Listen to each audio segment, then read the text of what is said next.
जनक है। कल तक हम जिनके लिए सभी पूरा देश जिनके लिए खुशी मना रहा था, आज उन्हें डिस्क्वालीफाई किया गया, तो सभी को बहुत अफसोस है इसका।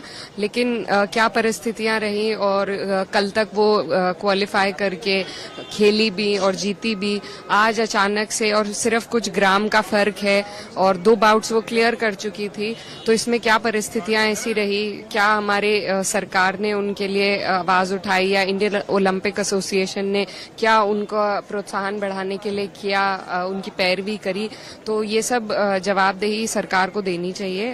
उनका ये कर्तव्य बनता है कि वो इस मुद्दे पर, ये बहुत गंभीर मुद्दा है पूरे देश के लिए, वो हम सब के लिए वहाँ पर देश के लिए गर्व की बात। साथियों, आप लोग खैर आफियत से होंगे। आज फिर इकरा हसन की एक नई वीडियो आप लोगों के सामने रखने के लिए जा रहा हूं। प्यारे दोस्तों, जब ओलंपिक के खेल चल रहे थे तो ओलंपिक के खेल में हमारे हिंदुस्तान की एक महिला बड़ी अच्छी कारकर्दगी कर रही थी और बड़े अच्छे नंबर ला रही थी, मगर अचानक से हुआ ऐसा कि उन्हें प्रोग्राम से उस ओलंपिक से खारिज कर दिया गया। तो इस पर इकरा हसन ने सरकार पर निशाना साधते हुए कहा कि सरकार को इसकी जांच करना चाहिए थी और सरकार को इसकी तफ्तीश करना चाहिए थी कि आखिरकार हमारे हिंदुस्तान की महिला के साथ ऐसा क्यों हुआ, हमारे हिंदुस्तान के खिलाड़ी के साथ ऐसा क्यों हुआ। इतना शानदार खेल नहीं थी कि जिन पर हमें फ़ख्र था, जिन पर हमें गर्व था, हमारे हिंदुस्तान के खिलाड़ियों पर हमें फ़ख्र और गर्व रहता है, तो आखिरकार उनके साथ ऐसा क्यों किया गया कि उन्हें उस प्रोग्राम से, उस ओलंपिक से खारिज कर दिया गया। आइए तो इकरा हसन ने सरकार पर क्या निशाना साधा है, तो ज़रा आइए बगौर ज़रा इकरा हसन के इस इंटरव्यू को आप लोग सुनिए जो इकरा हसन ने सरकार पर निशाना साधा है, बगौर सुन लीजिए। जनक है। कल तक हम जिनके लिए सभी पूरा देश जिनके लिए खुशी मना रहा था, आज उन्हें डिस्क्वालीफाई किया गया, तो सभी को बहुत अफसोस है इसका। लेकिन क्या परिस्थितियां रही और कल तक वो क्वालिफाई करके खेली भी और जीती भी।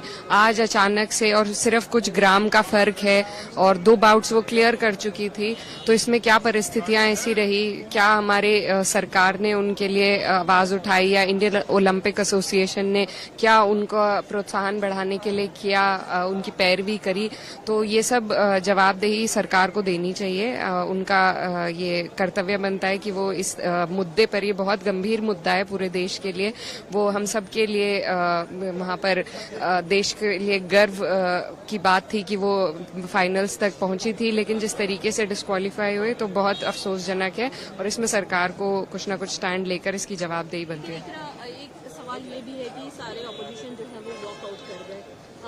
खेल मंत्री ने उन्होंने जवाब भी दिया इस बात पे, अपनी बात रखी कि सरकार क्या कर रही है, क्या कंसर्न है सरकार का, सरकार उनके लिए क्या दे दिया है, तमाम बातें रखने के बाद ही अपनी जी हाँ, बातें हमें संतोषजनक नहीं लगी उनकी, और किन परिस्थितियों में उनका पूरा जो प्रैक्टिस का पीरियड है, सरकार को वो अपनी प्रॉब्लम्स से अवगत कराती रही, लेकिन सरकार ने संज्ञान नहीं लिया।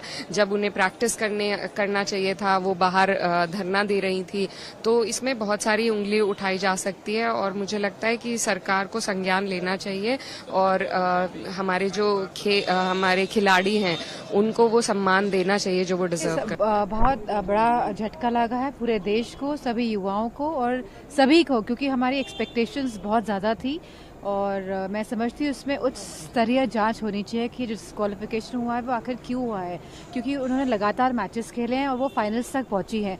तो ये 100 ग्राम का जो ये की वजह से डिस्क्वालीफाई करा गया है, तो मैं समझती हूँ कि सरकार को इसके ऊपर बयान जारी करना चाहिए। प्यारे दोस्तों, अजीज साथियों, अभी आप लोग इकरा हसन का इंटरव्यू सुन रहे थे कि इकरा हसन ने अपने इंटरव्यू में बिल्कुल ये वाज़े और बिल्कुल ये साफ कर दिया कि सरकार को इस चीज़ की तफ्तीश करना चाहिए थी, सरकार को इस बारे में छानबीन करना चाहिए थी कि हमारे मुल्क की इस महिला को, जो कि इस ओलंपिक के अंदर इतना अच्छा खेल रही थी, अपने देश का नाम रोशन कर रही थी, अपने देश का नाम ऊंचा कर रही थी और हमें उनके ऊपर फ़ख्र था, आखिरकार उनके साथ ऐसा क्यों हुआ।